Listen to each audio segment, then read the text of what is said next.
Bonjour et bienvenue à tous dans cette formation GNS3 dans le cadre de la plateforme Alform.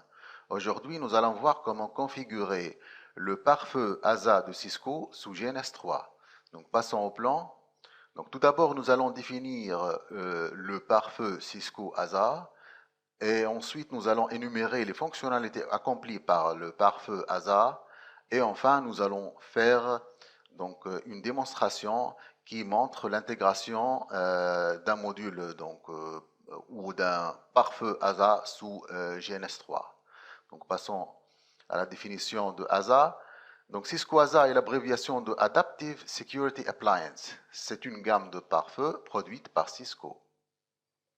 Donc ASA peut être défini principalement comme pare-feu de réseau, c'est-à-dire il protège un réseau entier. Il faut bien distinguer le pare-feu réseau et le pare-feu au niveau de la machine hôte, tel que le pare-feu utilisé sous Windows ou Linux. Le pare-feu réseau est généralement un pare-feu matériel et le pare-feu au niveau de la machine hôte est un pare-feu logiciel. Donc, la portée du pare-feu réseau s'étale généralement pour contrôler le réseau entier. Il est généralement situé entre le réseau interne et Internet. Cependant, l'autorité du pare-feu de la machine hôte est limitée donc, au niveau de la machine elle-même. Donc la machine peut contrôler son périmètre, donc elle contrôle les flux entrants et sortants, mais elle ne peut pas contrôler le périmètre qui appartient à d'autres machines, que ce soit appartenant au même réseau ou encore situés à des réseaux distants. Une question qui pourra être posée dans ce cadre, est-il possible d'utiliser les deux types de pare-feu en même temps? La réponse est oui, et il est fortement conseillé de les utiliser tous les deux ensemble, car le pare-feu réseau protège le réseau contre les attaques provenant de l'extérieur. Cependant, le pare-feu situé au niveau de la machine hôte permet de protéger le réseau des attaques internes du type intrusion des verres, par exemple, via les supports USB ou encore les disques amovibles. Passons aux fonctionnalités accomplies par ASA. Donc, en plus de la fonction principale du pare-feu ASA, à savoir la protection du réseau des attaques externes, d'autres extra-fonctionnalités sont aussi offertes selon la version du pare-feu ASA utilisée ou encore les licences adéquates acquises et installées au niveau du pare-feu ASA. Donc, parmi les fonctionnalités supplémentaires, on cite les plus importantes, qui sont les services IPS, c'est-à-dire le système de prévention d'intrusion, qui permettent de diagnostiquer un réseau et puis faire une liste ou un inventaire des faiblesses qui se trouvent au niveau du réseau. Donc pour prévenir des attaques potentielles du réseau. Un autre service qui est très important et qui est offert dans ce cadre-là, c'est le service VPN sécurisé avec équilibrage de charge, c'est-à-dire une connexion entre deux sites ou entre deux serveurs distants d'une manière sécurisée, c'est-à-dire protégée des attaques, avec équilibrage de charge ou encore le load balancing qui permet la haute disponibilité.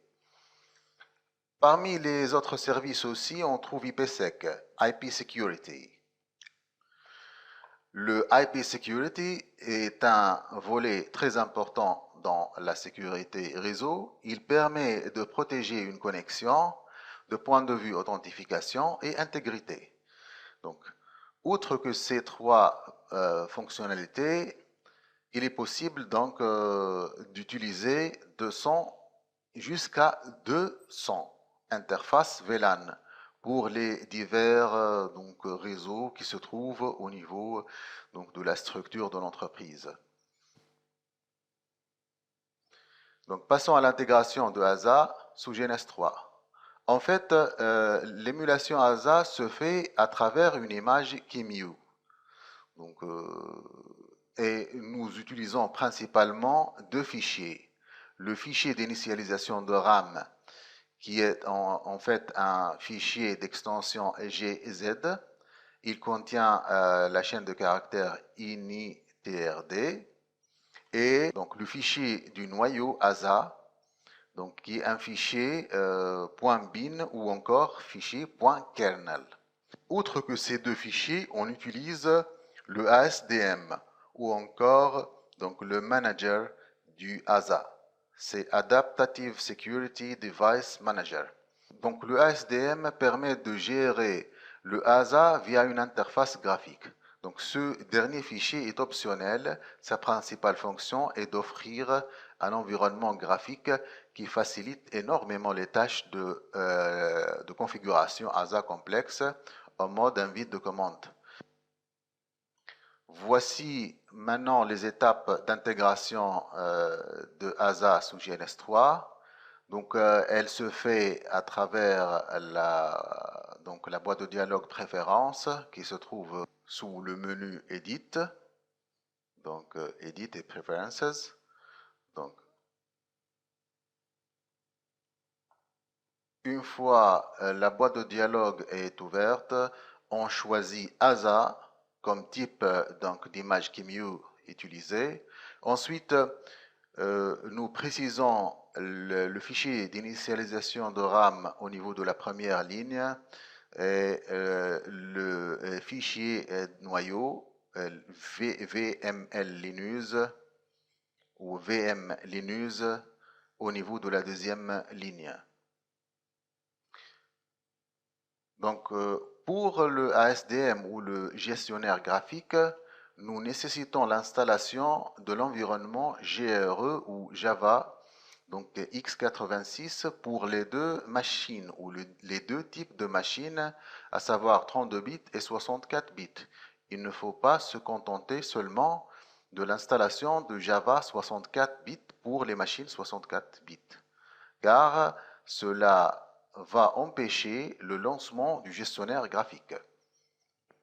Il est aussi conseillé d'ajouter le chemin vers le GRE au niveau de la variable d'environnement global PATH ou PATH.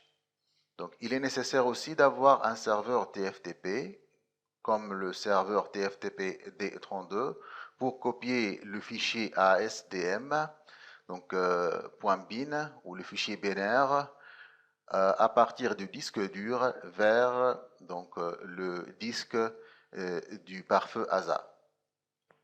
Et en cas de présence de pare-feu au niveau de la machine, il faut bien ajouter une exception au port 69, donc en mode UDP, car le serveur TFTP fonctionne en mode UDP et il utilise le port 69. Il faut aussi ajouter une exception de sécurité au niveau de l'assistant de la configuration Java pour les versions récentes de Java, bien évidemment.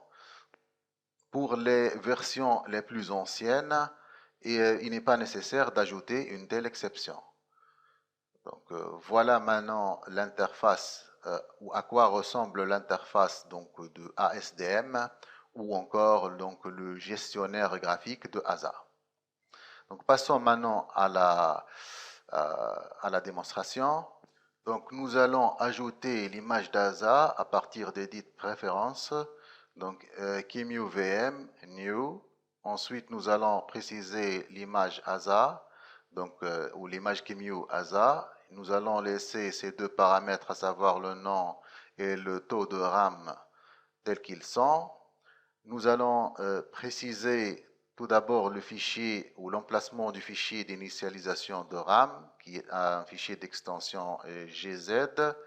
Ensuite, nous allons préciser l'emplacement du fichier donc, kernel ou le fichier noyau. Une fois c'est fait, nous pouvons éditer notre pare-feu ASA donc pour augmenter le nombre de cartes réseau ou encore le type des cartes réseau utilisées. Nous pouvons aussi ajouter des images de disque ou encore changer les commandes utilisées pour lancer le Cisco ASA. Il est aussi possible d'augmenter ou de diminuer le pourcentage du CPU ou encore du processeur utilisé. Donc, nous allons laisser tous ces paramètres tels qu'ils sont et passer donc à la configuration de ASA. Donc, nous allons ajouter ASA, donc une instance ASA au niveau de la scène, ainsi qu'un cloud. Donc, ça sera le cloud 1 qui va représenter notre machine physique. Nous allons le configurer pour utiliser une carte réseau de bouclage GNS3 que j'ai déjà créée. Donc, il suffit de taper ncpa.cpl et voir donc les propriétés de cette carte. Elle utilise comme adresse la 192.168.0.254. Elle est du type classe C. Donc voilà. Donc je vais cliquer Apply et OK. Par la suite, je vais lier l'Ethernet 1 au cloud. La liaison au cloud directement n'est pas possible, donc nous pouvons toujours utiliser que ce soit un hub ou un switch entre les deux instances ou les deux éléments, donc Ethernet 1 et puis vers le cloud 1. Nous allons lancer notre pare-feu ASA et ouvrir une session console. Nous allons choisir l'option 2 parce que nous allons utiliser seulement une seule interface. Donc, au cas d'utilisation de plusieurs interfaces ou plusieurs réseaux, nous donc choisissons une option autre que 2. Donc, je vais utiliser la commande enable et nous ne nécessitons pas de password à ce niveau-là pour entrer au niveau donc de la portée d'exécution. Maintenant, je vais juste augmenter la police pour que ça soit plus clair. Donc, nous allons montrer maintenant les interfaces disponibles à ce niveau-là. Donc, Show Interface IP Brief. Et là, nous devons faire attention car cette commande est similaire à celle utilisée au niveau du routeur pour montrer les interfaces. Seulement, nous devons faire attention aux positions du mot interface et IP. Donc, au niveau d'un routeur, on utilise la commande show IP interface brief et non pas show interface IP brief, comme le cas pour ASA. Donc, maintenant, passons à la configuration de l'interface Ethernet 0/1. Nous devons tout d'abord entrer au niveau de la configuration globale et puis Ethernet 0/1. Nous devons préciser le nom qui est arbitraire dans ce contexte. Ça sera nameif, donc extérieur. Une fois c'est fait, nous allons attribuer une adresse IP à cette interface qui sera dans le même segment réseau que la carte de bouclage GNS3. Donc ça sera 192.168.0.1 avec un masque de classe C. Nous allons par la suite, donc nous allons attendre jusqu'à ce que l'invite de commande soit prête et nous allons activer donc cette interface à travers la commande no shutdown. Une fois c'est fait, nous pouvons toujours donc faire un test de ping, de ping 192.168.0.254. Peut-être que nous devons sortir vers la portée d'exécution. Donc do ping ou ping seulement, ping 192.168.0.254. Donc la connexion est bien établie entre ASA et notre machine physique. Donc passons à la copie donc, du fichier ASDM-621.bin à partir de notre disque dur vers le pare-feu ASA. Donc ça sera copie tftp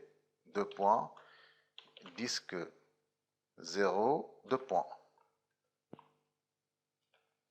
Nous précisons l'adresse IP de la machine distante qui n'est rien d'autre que la machine physique, ainsi que le nom donc, du fichier à transférer ou encore le fichier binaire du gestionnaire graphique de ASA.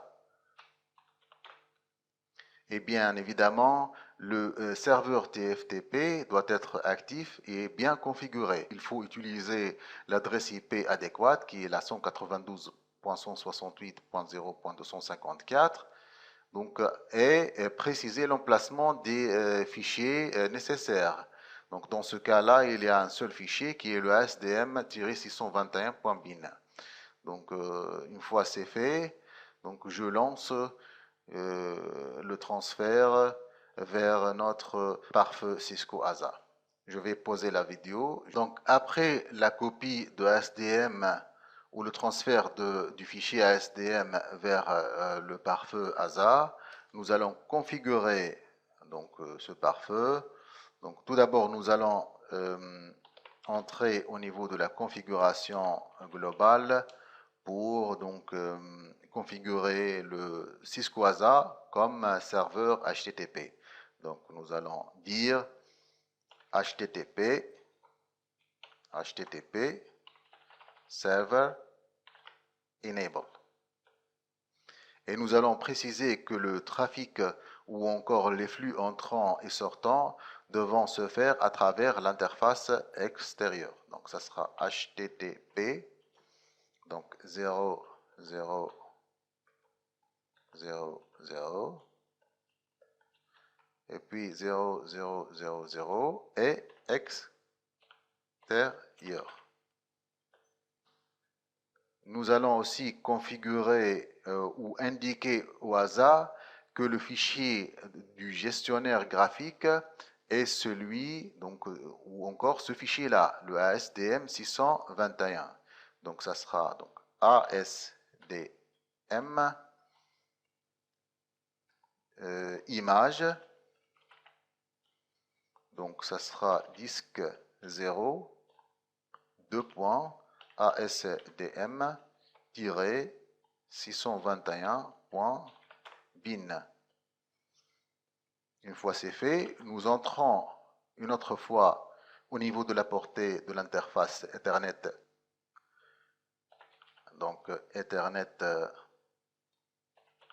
0/1, Ethernet 0/1, pour préciser le login et le mot de passe qui sera demandé lors de l'ouverture de l'interface du gestionnaire graphique de ASA. Donc, ça sera Béchir comme username et password, ça sera Cisco. Maintenant, le Cisco ASA est bien configuré. Essayons d'ouvrir une session au niveau du navigateur. Ça sera donc 192.168.0.1. Nous pouvons continuer car c'est une affaire, donc ici c'est une affaire de certificat qui n'est pas importante dans ce cas. Donc on va cliquer Continue to this website. Par la suite, nous allons cliquer Install ASDM Launcher et entrer les logins et donc le mot de passe. Ça sera Cisco pour notre cas. Donc les credentials ou encore donc le login et le mot de passe. On va cliquer Run et puis installer le ASDM Manager. Donc nous remarquons ici la présence donc d'une icône. On va l'ouvrir. Nous devons donc entrer l'adresse IP ainsi que l'username et le password qui est Cisco dans notre cas. Donc on va cliquer OK pour lancer l'interface graphique du gestionnaire ASA.